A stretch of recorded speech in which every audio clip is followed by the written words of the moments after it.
Hello everyone, welcome back to the Undercut and the post-race podcast for the Monaco Grand Prix. Oh my god, what a boring snooze fest that was. I was about to say, you're showing a lot of hype for such a boring race. Yeah, but man, you got to bring the energy, ain't you? You know, for a boring race, we've got to give the people something. It sapped the energy out. It sapped it, but I've got the energy back. The sun's out though. The sun's out, it's given me a bit more life. I've got the idea of a McDonald's McFlurry in my head. I want that, so... I've got the idea of a beer garden in my head. Oh, absolutely love that. But anyway, let's get straight into this. So, yeah. I'd say 3 talking points, but nothing really happened. Do you want 3 talking points? The only talking point really is the crash at the start.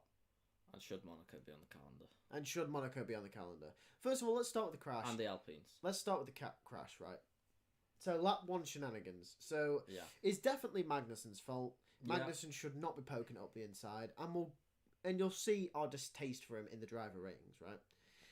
Alpine. Oh mate, Ocon needs to check himself. Why is he doing that? I don't understand what he's doing. They're in 10th and 11th at that point. Yeah, I think. He doesn't need to send one there, especially when it's so close on lap 1. And it's his team. And it's his teammate. It was never going to happen. And then. Yeah, you can say, oh, he was in front. He then squeezes in. Where does he want his teammate to go? I don't know. It's absolutely stupid. And also, by the way, if someone in the top 10 retires, i.e. a Hamilton, a Verstappen, a Sainz, someone, and if Ocon stays there, it's double points for Alpine. Yeah, he's just been absolutely stupid. Yeah, it's absolutely ridiculous from Ocon. Don't know what he's doing.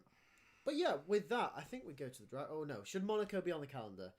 The qualifying, absolutely. For the historic reasons, yes, absolutely. That race was the so race. Dead, the thing is, I always get hyped for the race. I'm always like, oh my god, it's the Monaco Grand Prix. This is going to be so good. Oh, I love Monaco. Well, you were telling me earlier you were very optimistic and very excited. Yeah, but I say that every year. Yeah, I say that and then the race, it always reminds me why I hate the race.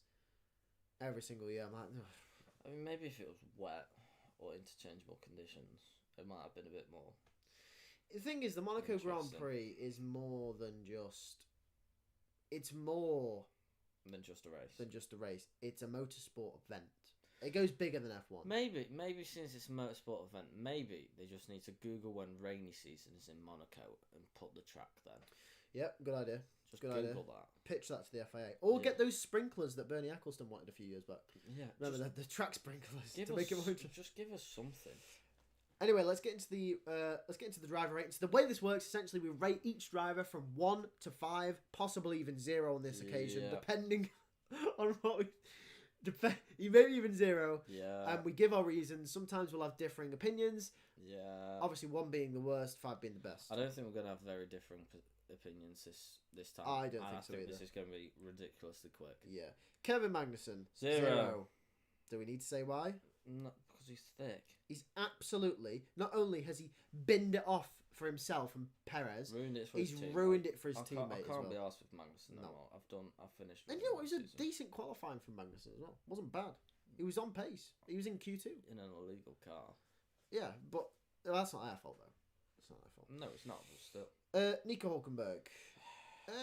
It's a 3. It wasn't. Give him a 3. Yeah, 3 wasn't his fault. The crash wasn't his fault. Good qualifying. Put himself in the mix. Couldn't have really done anymore.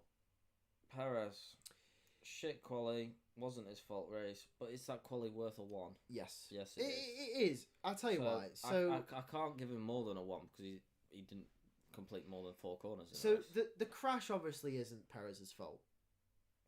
So. We're not counting that into, but the fact that he didn't race, he qualified P18. We qualified P18. We can't take the race into account.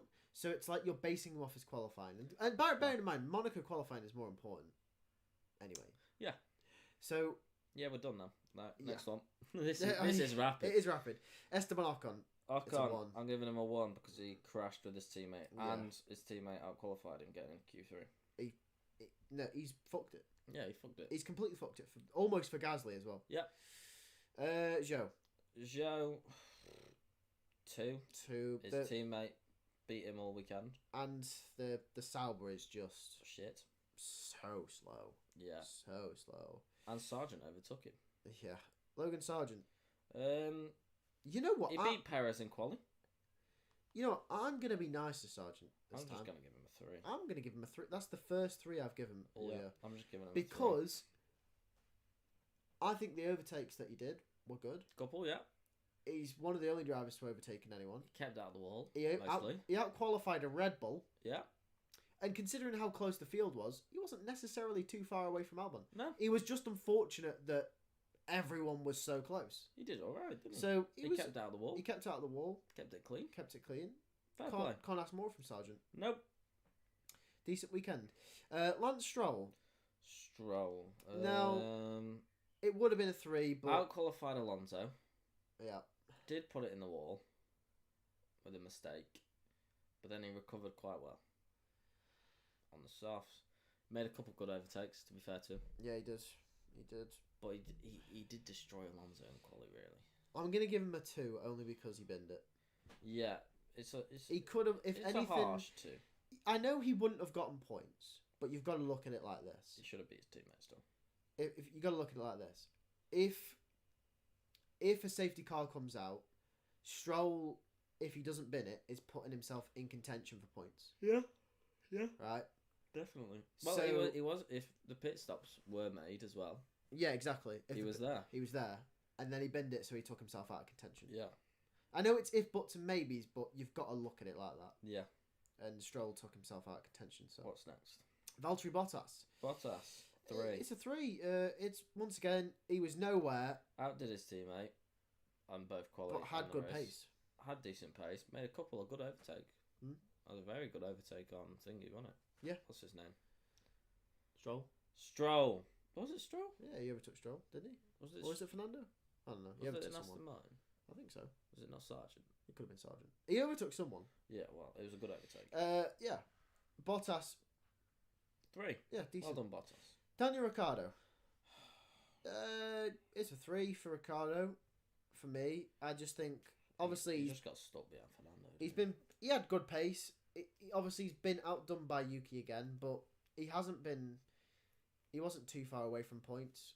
And considering how close the field was, he also wasn't too far away from Yuki. But Yuki did have the extra pace, which ultimately in the end is the difference between points and not points. So yeah, Fernando Alonso, it's a 1. It's a 1. He finished 11th in the end, which seems all right. But he's had a very poor weekend. The only reason he's finished in front of Stroll is because Stroll's binned it. But he's been out-qualified by him. He's had really bad pace. He's been hounded by Ricciardo the whole race. It's not good enough from Fernando Alonso. But he's kept it clean. And at the end of the day, he was 11th. So if someone did drop out, he was getting a point. I think one's 2. harsh. It's a 2. Okay, 2. I don't know. I'm just pissed off. One's very harsh, but it is a 2. I'm pissed off with Fernando. I'm always pissed off with Fernando. Because Fernando should be doing better. He's washed. He's not washed. Pierre Gasly. Pierre Gasly. Oh, that's that. He got Q3. He controlled 10th. Didn't put any pressure on in front or back. Now, the fact that he got Q3 outdid his teammate and potentially probably might have had damage through that race. Does it give him a 4? I'm giving it a 5. I'm not giving it a 5. No, the Alpine's nowhere. No, I don't know. No, I don't think it's as nowhere as people or what it used to be. I think the Alpine is ahead of stake now.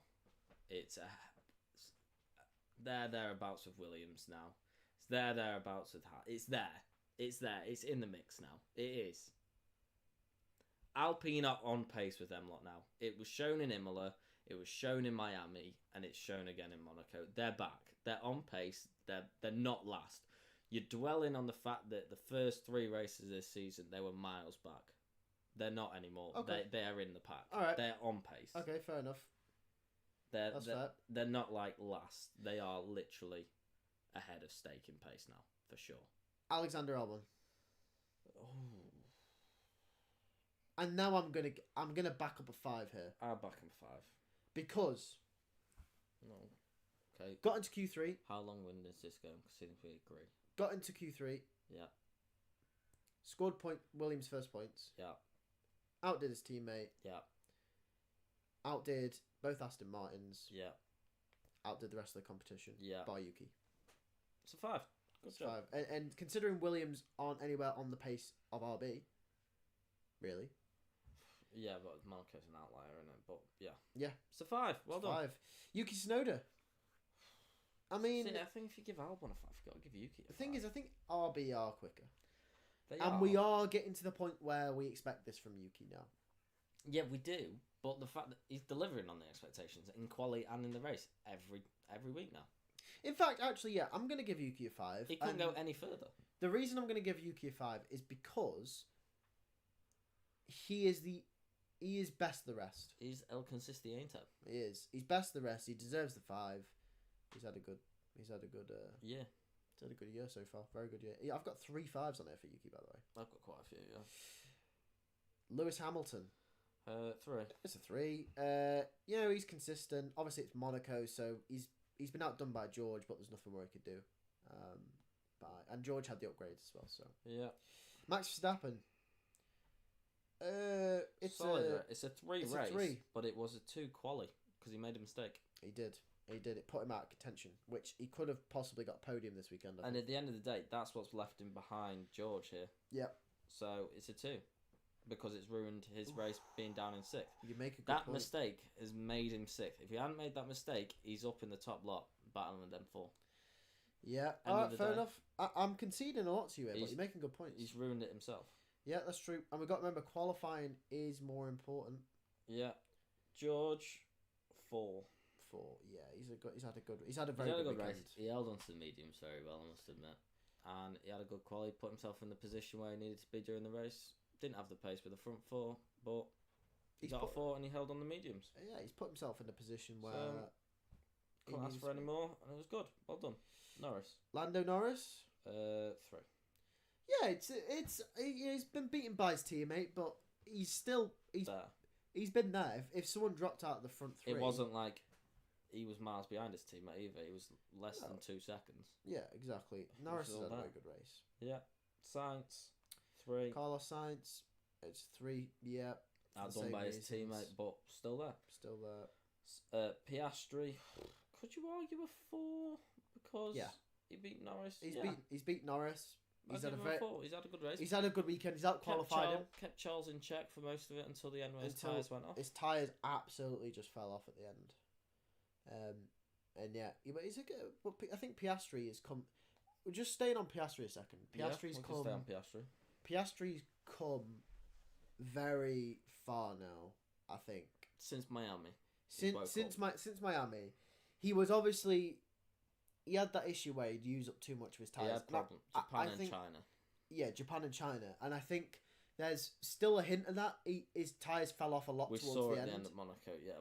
But he's gone 70-odd laps on those tyres. He's staying with it. I'll give him that. So it's getting better for Piastri in that sense. His biggest weakness, it's kind of levelling out now. Yeah. So it's a 4 for Piastri. Well done.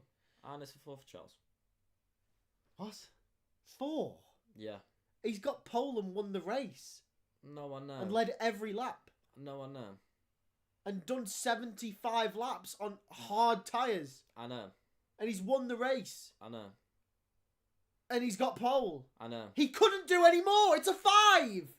I know. What else can he do? Yeah, but... No.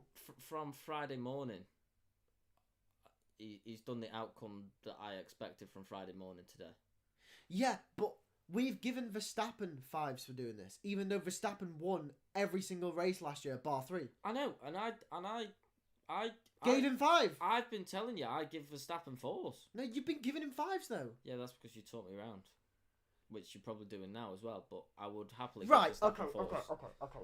Okay. Right. Let me put it like this. I know you. Do you? Yes. Well, I hope so. If this was Lewis Hamilton, you're like, 5, perfect weekend. Yes, you are. Yes, you fucking are. And don't even tell me you don't. No, but...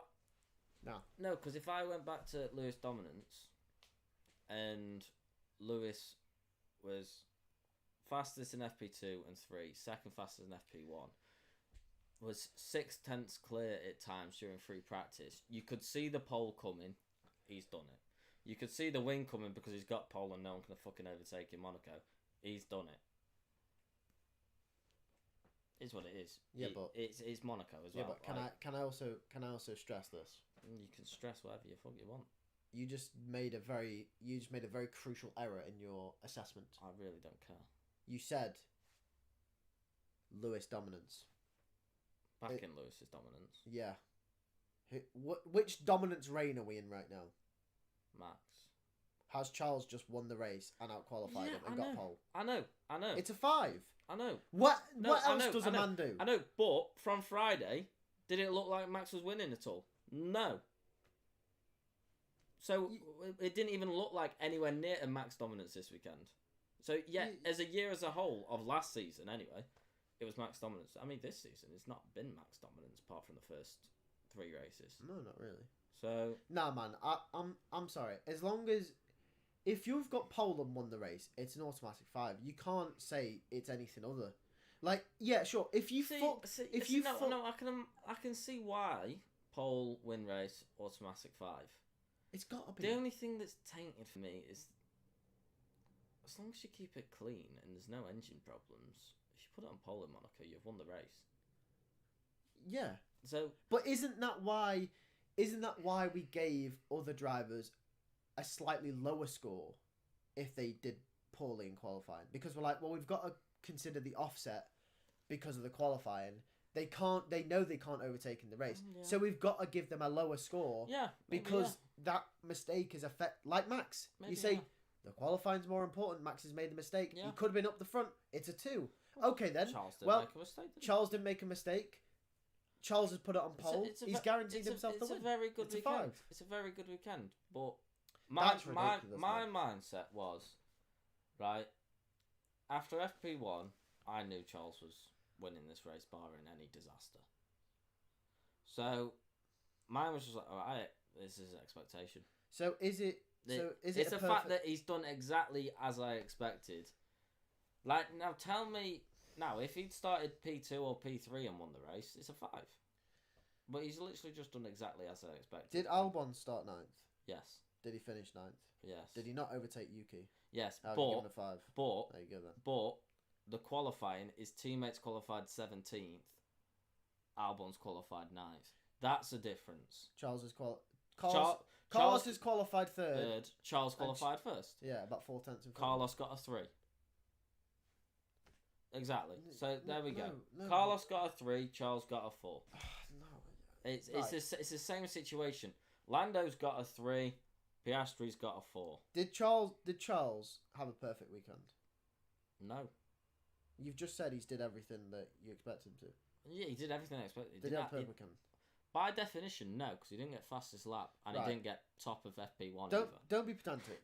Don't be pedantic, right? What's important here is pole and the race win. Yeah. Did he have a perfect weekend? In terms of pole and race win, yeah. Okay, then. Can't fault it. Right. He's had a perfect weekend. What does perfect mean? Yeah, but in terms of Valtteri Bottas's expectations, he had a fucking perfect weekend. No, he hasn't. Because steak is shit. They don't have perfect weekends. Charles has got pole and won the fucking race. Yeah, but in terms of expectations, oh my god, that's it. That's what he's done. He's done as expected. Yeah, but you can't not, because then let's say you did this with Max all season, right? Come to the end of the season. I would gladly do this with Max all season. Yeah, but how does Max get a 5? Well, Imola was a 5 because he wasn't odds on clear fastest car. Imola was a 5. For me, look at Bahrain. He was odds on clear away. It's a 4. No, it's not. Saudi 4. I don't understand that. No, because you've gone into Friday free practice, right? Max dominates. Charles dominates. You can see it already. Charles is 6 tenths clear. He's getting fucking pole. If he gets pole in Monaco, it's a fucking win. It's done. Weren't the Mercedes top in both Friday practices? No, in FP1, Hamilton was. FP2, Charles was by like miles. All I'm saying is if you get pole and win the race, I mean that. Yeah, I know, and I'm not contesting your 5. It could easily be a 5 by your viewpoint, but my viewpoint is that he's done as expected, and it with Monaco, as soon as you get pole, you're pretty much guaranteed the win. Yeah, so the pole offsets. The pole's great. Well done. The pole's 80% of the score. So if the pole's a 5, overall it's a 5 because it's Monaco. Yeah, but the race was That's why. That's why everyone says it's the best qualifying of the year. The race was just. You're doing that because the race is dead. But realistically, if that was Lewis Hamilton, you'll give him a 5. I'm sorry, you are. In that Mercedes right now, yes, I am. No. If that was just Lewis Hamilton in general. What, back in the day? No, if that's Lewis Hamilton, you give him a 5. I don't know. If that's Lewis Hamilton in that Ferrari, you give him a 5. I don't know. In fact, actually, next season, when he's in the Ferrari, if he does this, Alright. we'll clip this, we'll come back, and I'll show you. Alright. Yep. Do that. Cool. Yeah. Anyway, we'll see you next time. We'll see you on Wednesday.